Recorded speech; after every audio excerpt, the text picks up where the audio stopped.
and you can do any. Great. Welcome, everybody. My name is Suzanne Walker, and I am here with Amy Caswell. She is from Bloomington. Amy, do you want to say hi for the recording?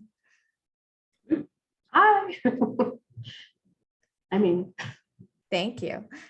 So Amy's joining us from Monroe County Public Library, and today we are talking about the Indiana Early Literacy Firefly Award. I do want to encourage you guys to continue to be active in the chat if you want. Unfortunately, I can't actually see it. So Amy, if you want to kind of watch the chat as I'm presenting, and if you see any questions in the chat, feel free to wave and interrupt. Does that sound okay? Perfect. Okay, great. And I can see you, so I can see your thumbs up and all of that. That's fantastic. Yay. Also, thanks for sharing about whether or not you guys are collecting votes this summer. I hope that you are. You can start collecting votes already, so I hope that that's already happening.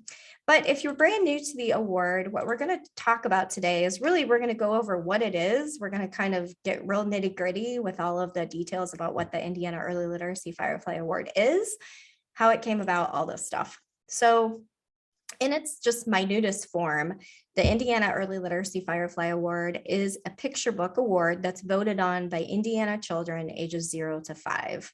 That's at its very core, that's what it is.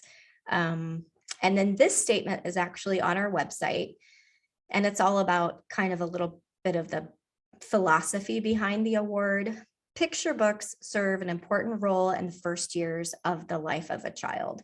So the purpose of this award is to encourage parents, caregivers, and very young children to interact together with exceptional picture books. And each year, Indiana children ages 0 to 5 are encouraged to vote for one of 5 nominated titles. So that's a little bit about the award, but there is kind of a lot to unpack there. What books are eligible for the award? How do they get on the ballot? How does voting work? How long has the award been around? There's a lot of stuff that we can talk about within that. So I'm going to unpack it all for you. Here we go. So first of all, the Firefly Award is an initiative of the Indiana Center for the Book here in the Indiana State Library. And if you're not familiar with what the Indiana Center for the Book is, do not worry, you are not alone. No one knows what we are. We're basically just a little programming arm of the Library of Congress here in Indiana. And we do lots of literary types of events and events that support literacy as well. I shouldn't really say events, it's really more programs. For example, the Indiana Early Literacy Firefly Award. Okay, so the next thing we're going to talk about are what books are eligible to be nominated for the award. And the Firefly Committee worked really hard to come up with these eligibility requirements.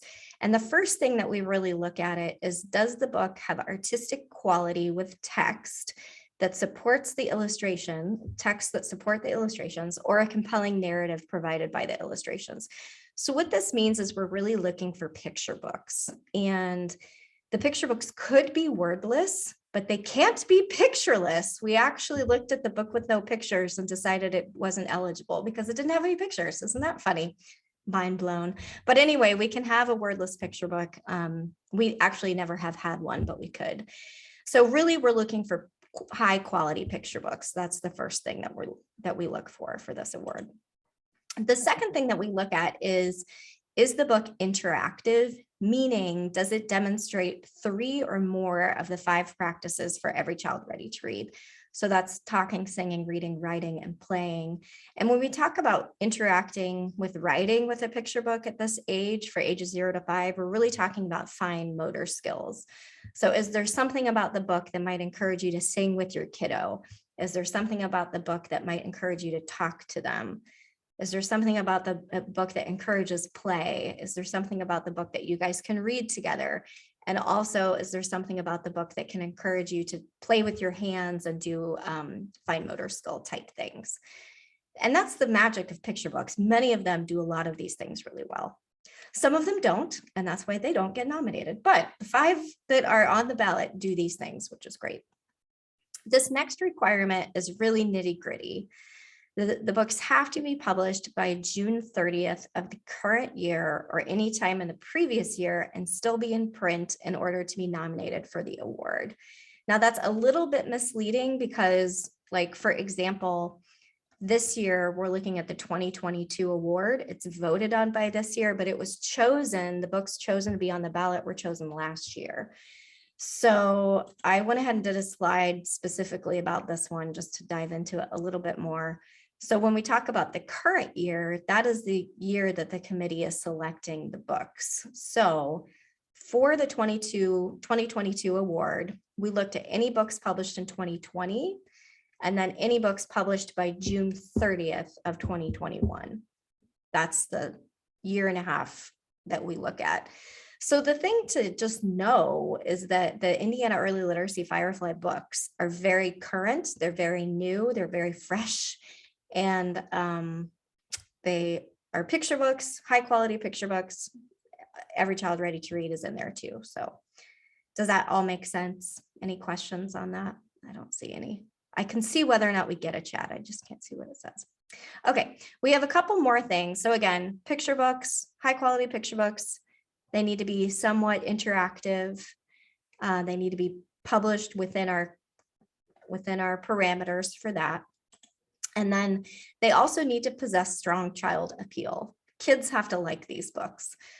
I'm almost always surprised about the book that wins. It's almost never the book that I pick. I'm really bad at picking it because I know that like the 5 books on the ballot are going to appeal to kids, but I'm not good at picking like the one that the kids are going to like the most. That always sort of surprises me, but you know, it's a kid voted on award, and so they are the one that gets to pick it. But we do want the 5 books to be that are on the ballot to have that good appeal. And then the last thing is that we really do make a strong effort to encourage diversity and inclusion in the books that are chosen on the ballot. And I'll talk a little bit more about that in a future slides. So it is a lot. It is, you know, those 5 major things, but every year we get anywhere from 30 to 60 books nominated for the award.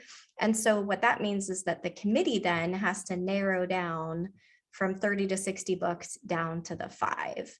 But how do we get those 30 to 60 books to start with? And we get those through nominations. And who can nominate? Well, I'm assuming that most of you that are on the webinar are eligible to nominate. I'll talk about those requirements here in just a second. Nominations for next year for the 2023 award can start in June of this year. So what we always like is for people to think about nominating during summer reading. And I know it's crazy because you're collecting votes during summer reading, but we'd also like your nominations during summer reading or right after summer reading. You can send us nominations anywhere from September 30th anywhere from June until September 30th. So we'll take them in early fall too. Let me just get those details up. So again, the way to nominate is you just email me, essentially, the title and the author, and you can really nominate as many books as you want, with some parameters. And the parameters are that we want the nominations from June through September. And we'll do a call out after summer reading too, because we know you guys are busy during summer reading. Really what we want you to do during summer reading is just pay attention to the books that you're using for story time. And if you have new ones that you're using that you just love, just put a note in your brain like, oh, I should nominate that for the Firefly Award because that was a really good read aloud book or something like that. And then the people that can nominate, if you're on the Indiana Early Literacy Firefly Award Committee, you can nominate. If you work in an Indiana library and you work with kids, you can nominate. And when I say an Indiana library, I mean a public library, I mean a school library, I mean the state library, I mean a university library. If you work in any library and somehow you work with kids, then you are eligible to submit nominations for the award. The committee decided way back in our beginning that teachers, childcare providers, and other youth professionals, we want nominations from them, but we want them to come through their public library. So if a teacher thinks, you know, oh, I've got this great book that I'd like to share, that I'd like to nominate for the Firefly Award, just let your public librarian know and they will nominate it for you. However, we have a hard no on nominations from publishers, authors, or illustrators. You can't nominate your own book for this award, and we don't accept nominations from publishers either. So that's how to nominate. I'm going to go ahead and put my email address up.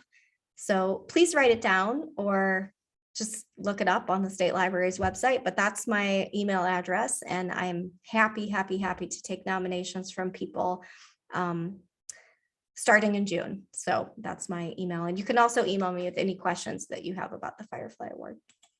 So again, nominations are open really soon. Like I said, if you come across a really good picture book during summer reading, we'd really love it if you could nominate some titles for us.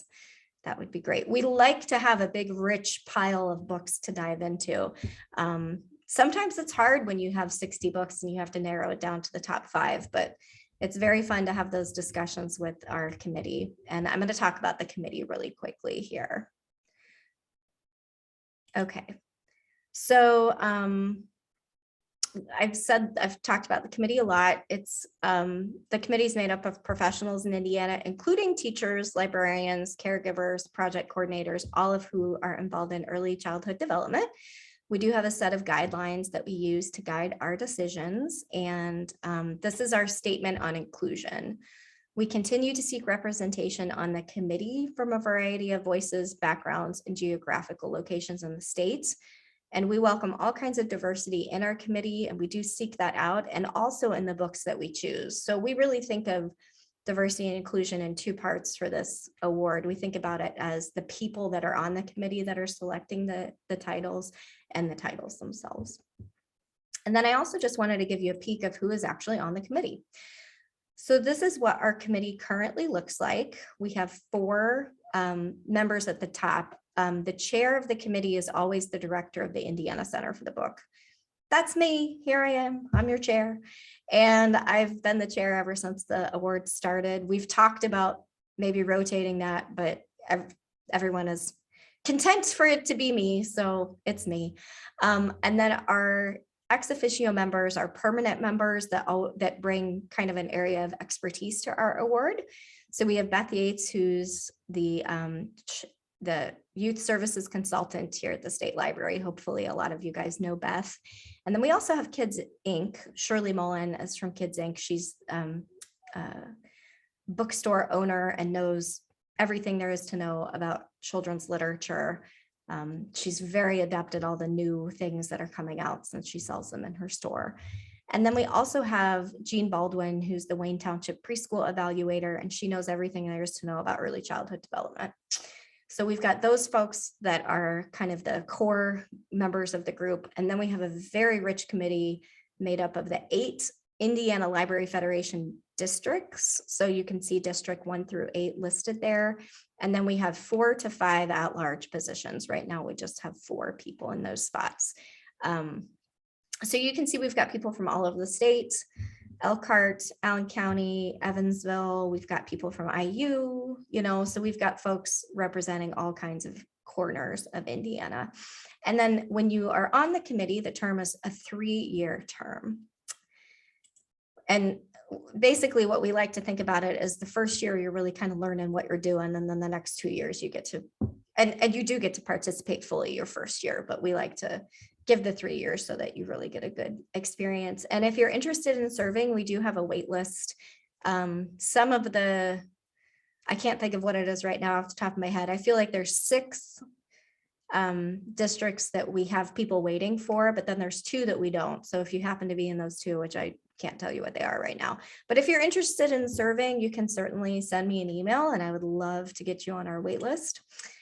That's my email again. So you can email me for nominations. You can email me to let me know that you want to be on the wait list. You can email me with questions.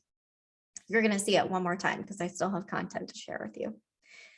Okay, so these are the titles that were nominated for this year. I hope everybody is familiar with these 5 books. These are the 5 that were chosen for our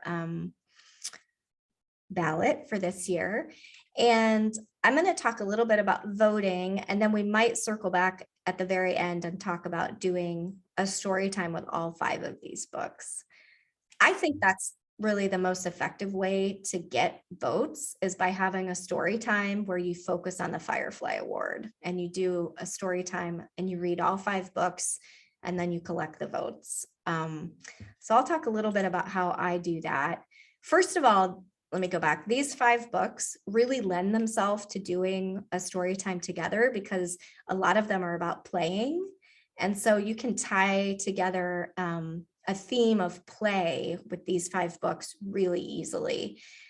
And I've had conversations with people, and Amy, I'm going to have you unmute for a second. Have you ever done a Firefly story time where you read all 5 books?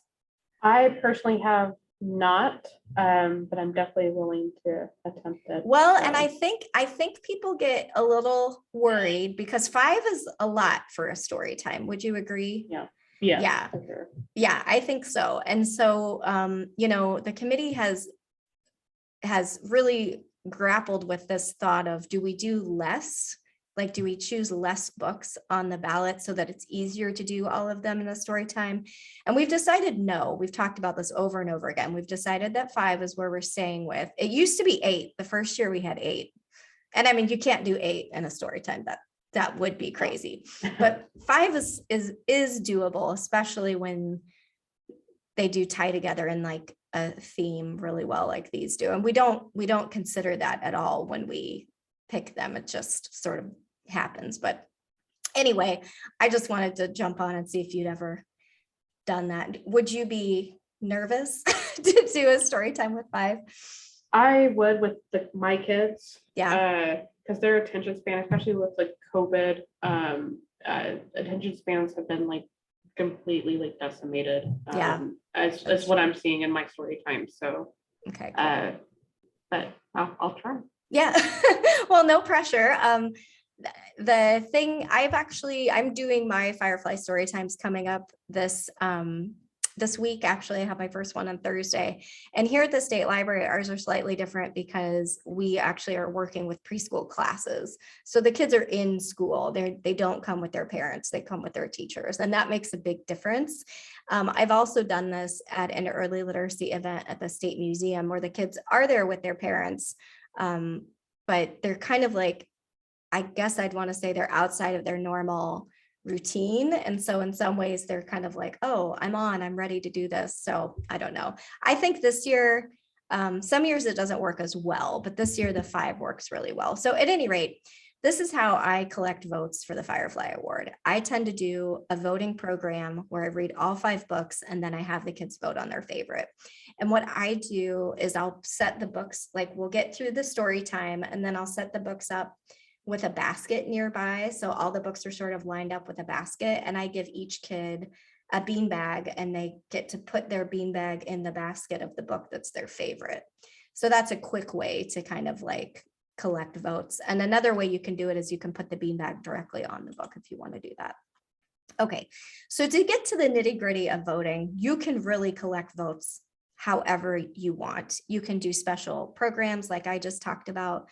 You can also just have a voting station up in your library. I'm going to go ahead and show you the ballot and read to you the statement that's at the top of the ballot. So it says Indiana children ages 0 to 5 can vote with a caregiver.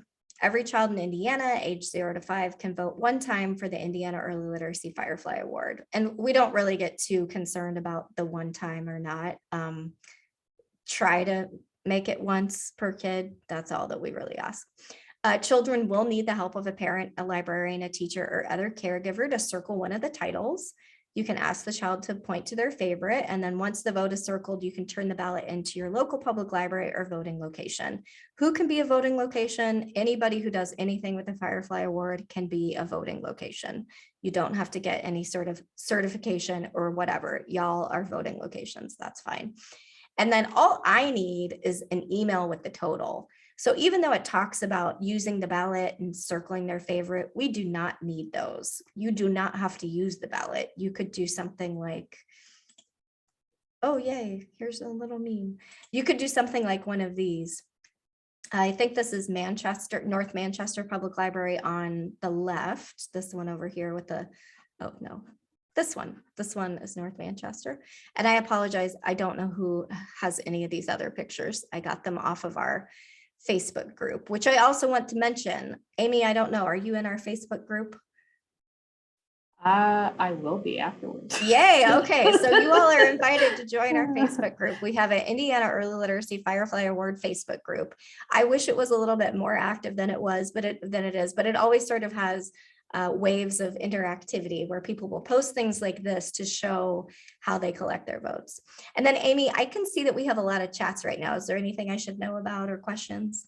I'm answering the fact that a lot of the books are back ordered at the moment and plugging the QR code to where you all have recordings of librarians and folks reading each title. So that's a way to kind of still promote the titles.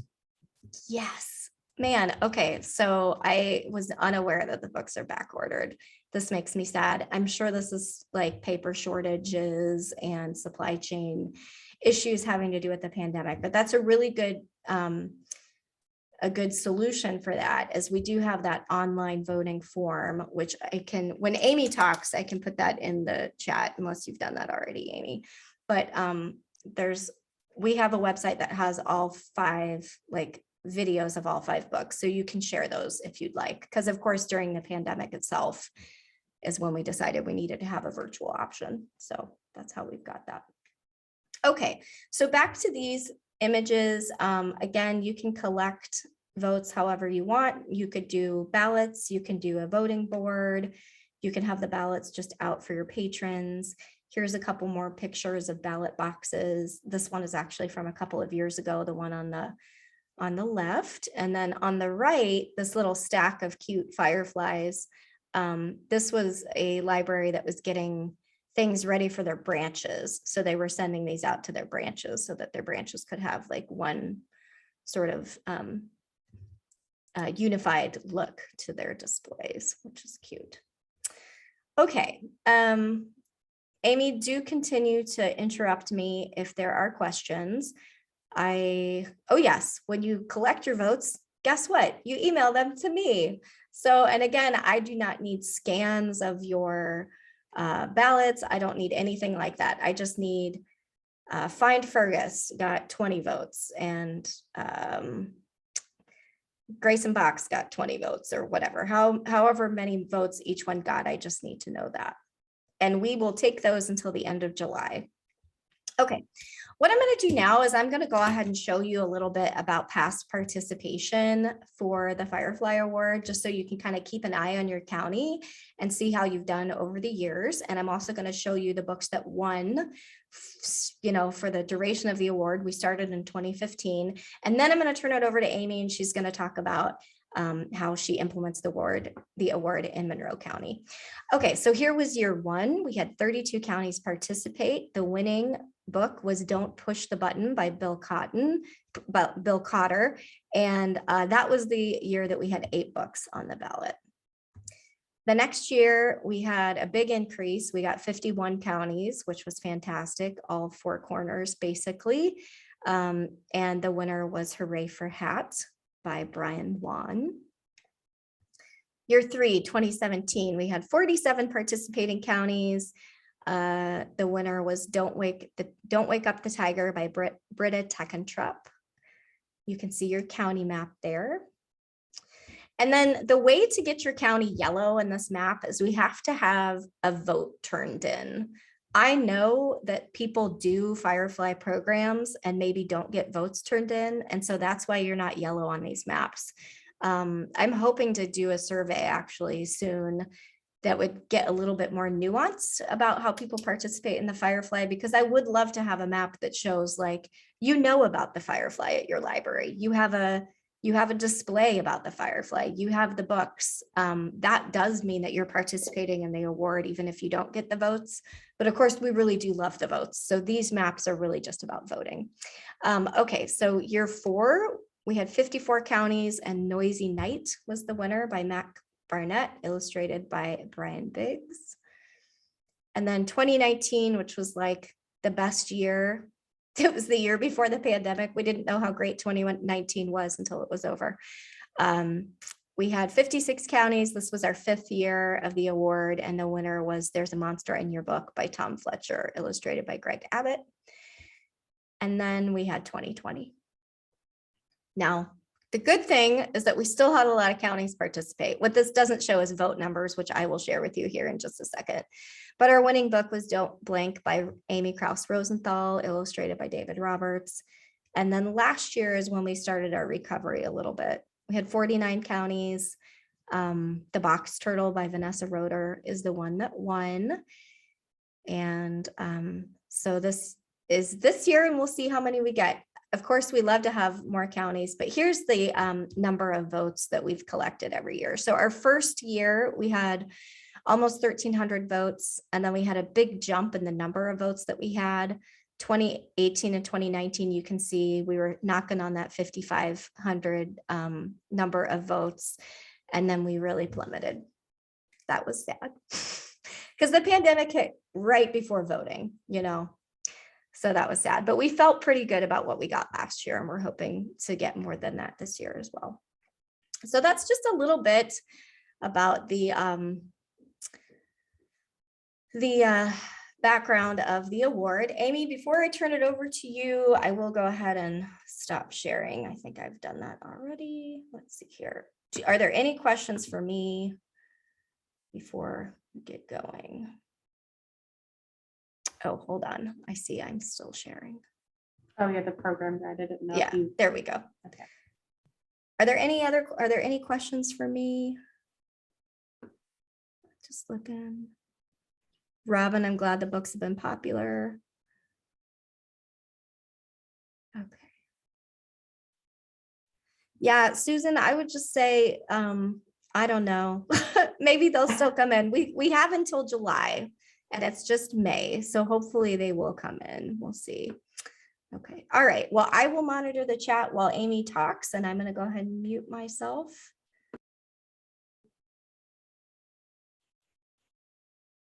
All right, so I'm Amy Caswell. I'm a Goofy Children's Librarian at Monroe County Public Library in Bloomington.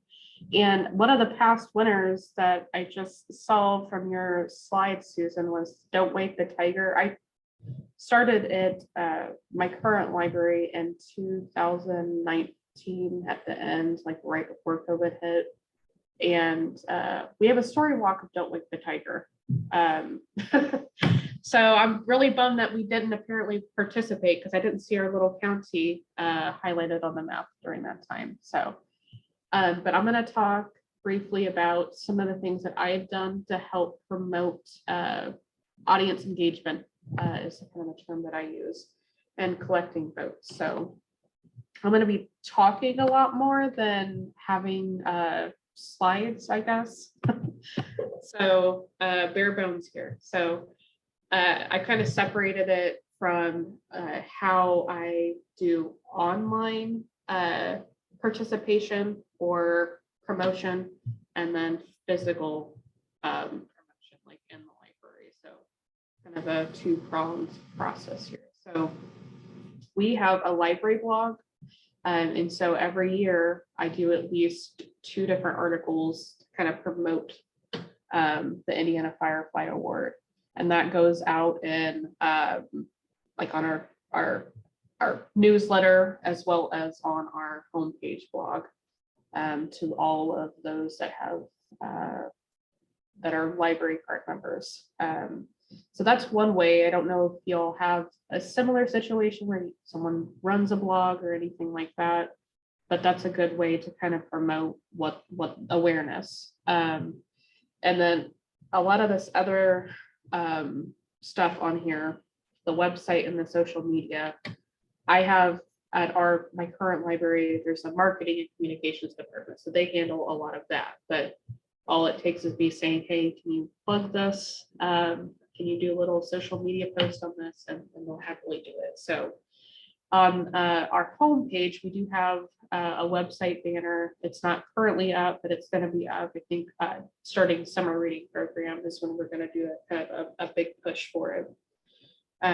Just doing a beautiful graphic, borrowing graphics from the Indiana State Library, what they've done, and promoting the online voting as well as the in-person voting that you have set up in the library would be a good way, what we've done. And in the social media post, Facebook is still like our main way to engage families and caregivers. So we do have an Instagram account, but we don't get quite as good, I guess, reach there. So But that is another way that I have promoted the Indiana Early Literacy Firefly Award. And then this is our biggest one, my biggest one, is incorporating the summer, the voting aspect into our summer reading game.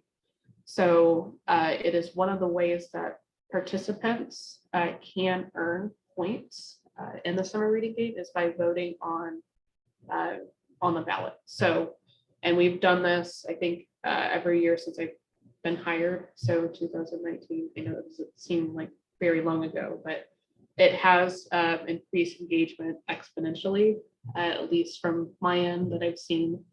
So incorporating it directly into a way for your kids and your audience to earn points, to earn that free book at the end of the summer is really good. You just have to be clear about the guidelines that it's for 0 to 5 and not the older elementary crew. So I know that was a lot. Is there any questions that I need to address? No? Okay. So this is just an example of one of the blogs that we've done in the past, just to kind of highlight. So it doesn't have to be anything like a whole research paper or anything like that. It's just kind of the bare bones. And if we move this, and I included all the hyperlinks of the books that have the recording of it, and it's linked to the online voting option as well. So that really boosted. I think Susan, you said that we had, from what I remember, this is like months and months ago, we had something like 40 votes, I think, online. So we had a pretty good turnout there. But again, it doesn't have to be a research paper. It can just be a little blurb, the bare bones about what it is and how you can participate. And this would be on our website. This would be also on our social media. We would plug this blog as well, and then it would go out to our digital newsletter to get more engagement.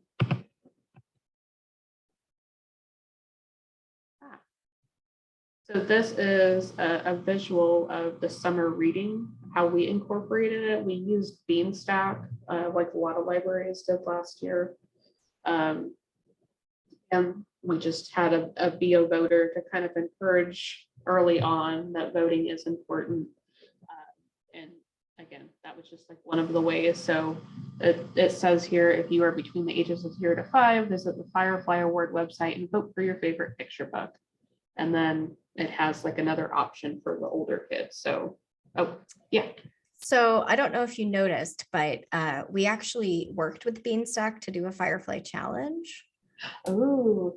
And Okay. I don't know anything about it other than, because I'm not a Beanstack library, other than the fact that I know it's available. So I think it's like a pre-made challenge. Does that make sense?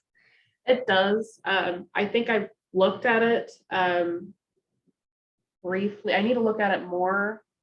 I don't know if I would get as much engagement as I would like, just because it's 5 picture books. Right. So where exactly. they would have to create an account and keep track that way. But yeah, and it's whatever works for libraries. Since you were talking about Beanstack, I just wanted to mention, it may not work for you guys, but there might be folks on that would be interested to take a look at it. So if you're a Beanstack library, do look in the pre-made challenges, because there is one, and it is like you read the 5, and then I think you either have to turn your vote into the library. I'm not exactly sure how that works, but I know that you still would then have to turn around and give those to us here at the state library. So you would have to shoot me an email. I think you would pull a report or something. Yeah, and there's reports that you can with voting and stuff. And then you would pull that and send it to me. So I just wanted to mention that there is that challenge available on Beanstack. Okay, I think I probably will still promote it, because it is an easy way for people that are still hesitant with young ones to bring them in a public space. So there's still a way to engage. So Beanstack, there is I guess a whole new reading challenge made up with all the icons and the graphics, and you just gotta plug it in.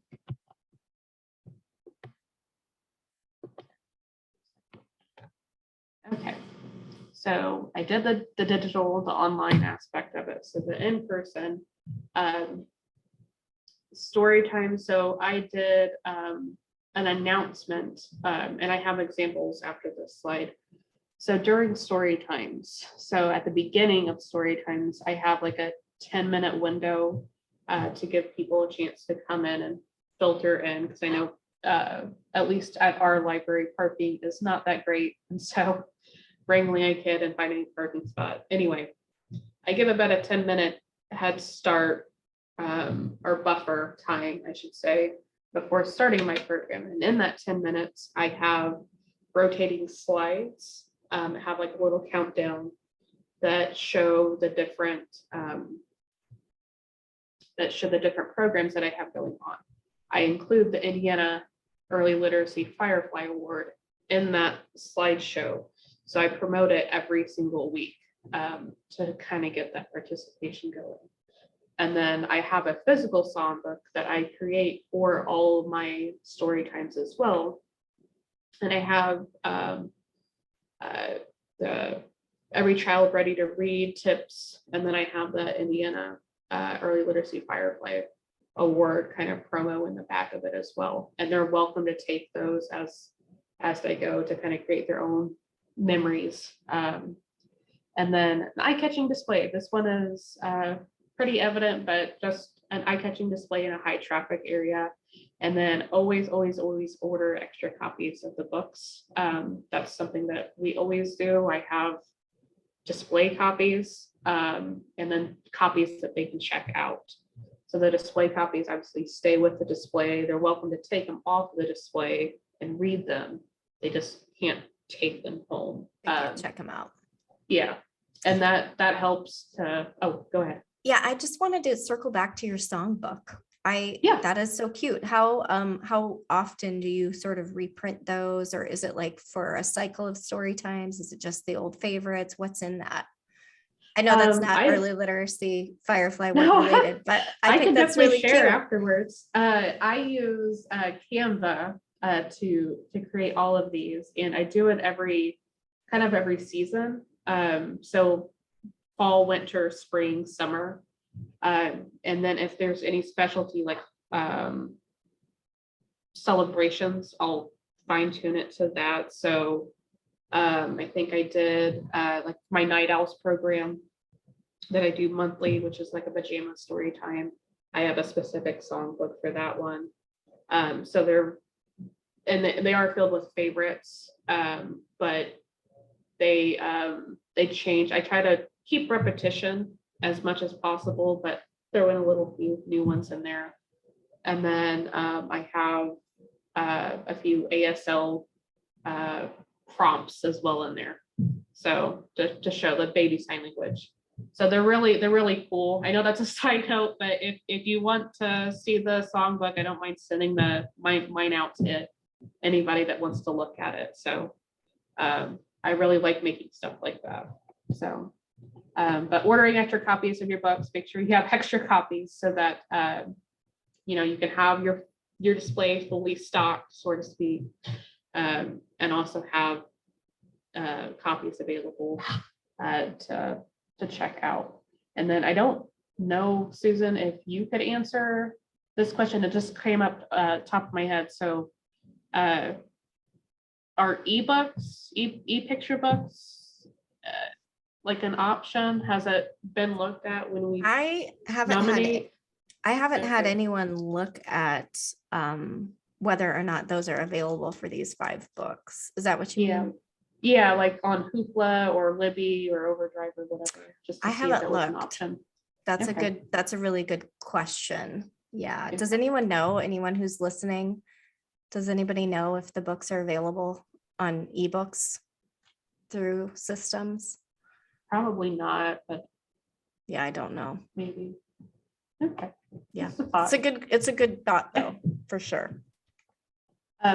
So what you see on the screen is an example of the slideshow that I have going on during that 10-minute buffer window when I'm waiting. So, and they cycle through. So this is like the Indiana Early Literacy. It's just like a quick little doodle that just kind of points to where the display is. I can make it longer and like include the QR code, but I'm really trying to grasp their attention, the parents' attention span away from the phone like very quickly. So it has to be kind of bite-sized. But yeah, that's all it is. It's just two little, I have more slides than this, but I didn't want to show my whole 10-minute buffer for you guys. And then these are, this is what I have right now. I am going to do a revamp of it right before summer reading starts, because it's a little beaten up, but I have this in our preschool area. We have a little black ballot box with the sign already made that explains everything. Then I have some dragonflies, or not dragonflies, fireflies hanging from the area to kind of get some kids looking at it. And then the ballots themselves, I've actually made smaller than the 8.5 by 11 sheet, just so that I can fit more in easily inside my ballot box. But they're just like, I think maybe 60% of the scale. But I've gotten probably about 15 votes so far, since I put this out about a month ago. And the one that I find so far is Find Fergus is the most popular one, which I find surprising because that's the one that's back ordered for me. That's not physically there. It's always checked out, but they've been taking advantage, I think, of the online thing, and then the online recording. But there's different ways for them to vote. I plugged up the QR codes there as well. And that is, I'm going to stop my slideshow here. And that was, that's kind of a quick rundown. So it's just a combination of digital versus physical promotion. That is great, Amy. Thank you so much. I was checking in the chat. I didn't really see a lot of questions. Does anyone have any questions for Amy? And the other thing I want to mention is, does anyone want to share anything about how they do the Firefly? So go ahead and do that in the chat. What I'm going to do now is I'm going to go ahead and share my screen and talk a little bit about the program guide, which of course I need to pull it up first. 1 second. There it is. Okay, so Nancy says books published between January. Yes, that's exactly correct. So for the next award, it would be any book in 2021. And then books up through June 30th of 2022. That is correct, Nancy. Yep. So that's what we're looking for the next year. Yeah. So Kara asks, she's wondering how people juggle summer reading, 1,000 books before kindergarten, and Firefly in the summer. Kara, that's a really good question. I think it just depends on what the priorities are for your library. We actually used to just do Firefly voting through, I think it was just like from January until the end of May, or maybe even the end of April. And then we would announce the winner in May. And a lot of people requested that we go ahead and extend it through the summer. And that's what we actually did during the pandemic to give people more time.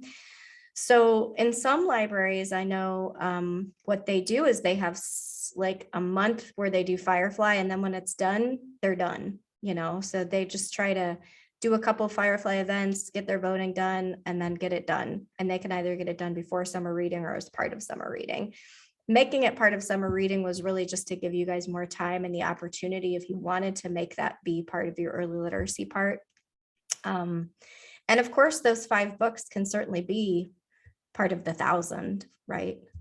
So there's that. Amy, do you have any thoughts on that question? Yeah, so I do 1,000 books before kindergarten as well. I do all 3 of these. So I always promote them both together because they really can read any book for the 1,000 books. So it's like kind of killing 2 birds with 1 stone with that. So it is hard to kind of, because there's always more services that seem to be added to our workload. You just gotta roll with the punches. So, but yeah, that's what I do. I promote both kind of simultaneously because they both fulfill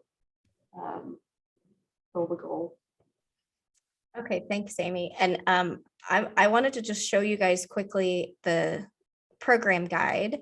So the program guide's available on the website. I can actually give you this link. Maybe I can get it in the chat real quick. There we go. So this is the program guide. And I did say, and it's true, there is a story time already planned for you guys. You read We All Play first, and then you pretend to be animals. And then after that, you read the last animal that you pretend to be is a bear. And then you read Find Fergus. And then at the end of that, you can do a 5 Little Bears thing. And then you talk about hiding, because at the very end of Fergus, they talk about hide and seek. And that really kind of blends right into One-osaurus, Two-osaurus, because that's about hiding, hide and seek. And then at the end, the book ends with Simon Says. And then it's pretty easy. Oh, I have a little thing here where you can hide, you can actually hide a cow inside a box. So you pull your box out and you start doing Grayson box. And then at the end of that, you pull a cow out of the box to do Not Now Cow. So it's all here. But other things I wanted to just quickly show you, we've got the 5, the story time for all 5. And then we have specific like sections for each book. So this is the Find Fergus section, and then it's several pages long, which is great. But what I really wanted to show you, I'm sorry, I don't have this in an easy way to show you. I wanted to talk about one of my favorite little songs that we discovered for this one. And it's of course for We All Play, which is the very last one. And Amy, maybe you can unmute and do this with me. Okay, so it's this song called An Orca Whale, and it goes like this. I'll do it first. It goes, an orca whale, little sea scallops and an orca whale, an orca whale, an orca whale, little sea scallops and an orca whale. And this is my favorite part. Sea otter, little sea scallops and an orca whale, sea otter, little sea scallops and an orca whale. Isn't that so cute? That is adorable. And of course, it's from Jay Brary, because they have all the things. Of course, yeah. You know, it's really cute. But I love that one, and we added a couple of verses to go with We All Play. Big bobcat, or you could go a turtle, or jump rabbit. Anyway, that one is my favorite, and I sung it around my house for days and days. And my husband was like, "Are we still doing an orca whale?" Yes, because it's so fun. So anyway, I just wanted to share the program guide. We work very hard to get this together quickly for you guys. And it's, oh, look, there I am. It's things that are submitted to us through the committee. So if you're wondering what kind of committee work is involved, it's not putting this together, but it's finding things to put into the guide. And it's also working to narrow the ballot down. That's kind of what we do. Okay, so I'm going to stop sharing so that we can just check chat and look at a couple more things together. It looks like we've got some good suggestions going. Robin, that's amazing. That's fantastic. We have actually done some Firefly webinars about doing outreach to preschools, because that's a really good way to get a ton of votes. And again, you know, it's not really about doing the votes. It's about you know, getting kids to participate in with these wonderful books. It's really about extending that participation. So, you know, the more kids that do the Firefly voting, the more kids that get to read those 5 books. So that's really what it's about. But we love the votes. So very good, Robin. That's fantastic. And I saw that Nancy gave us a really detailed comment about the things that she's been doing. Okay, so that's fantastic. All right, any other questions at all? We may go ahead and wrap up. Sorry, I'm trying to get to the bottom here. My chat is being crazy. The program guide that you all did is fantastic. Thanks. So it Thank you. makes doing the 5 books, like looking at it, actually, like I can see it. You can see that it's doable, I right? can see it's doable. Yeah. And I think that's the part that's the piece that I want people to know about, is that if you want to do a Firefly story time with all 5, like, it's planned for you. I think the only thing you need for this one is a box, but then another thing that sometimes we tell people to do is to print the covers of the books off and put them on a felt board so that you have all 5 there, and you just take them down as you do them, so the kids can kind of see a countdown as you're going through. So that's kind of good too. The transitions, I really Yeah, appreciate. That's exactly. Yeah, because that's what makes it, right? Because you don't just sit down and read 5 books. That would be insane. It's having the transitions between them. Okay. Any other final questions? I totally forgot to do anything about LEUs. Oops. Okay, but this is what I'm going to do. I will get a report from our Zoom people with everybody who attended today. And if you attended today, I will send you an email with your LEU certificate. So you don't have to do anything to get that. I will get that report from Lisa, and then I will send you your LEU probably today, because I think I don't have too much of a day today. So I will send you guys your LEUs. Any questions about that? Sorry, I am not in the professional development office anymore, and so I always forget about LEUs, but I know that they're very appreciated. So I'll be sure to get them to you. Okay, well, Amy, thank you so much. I really appreciated it that you were here today, and thanks to everybody who shared in the chat. All right, we'll be done. Thanks, everybody. Bye.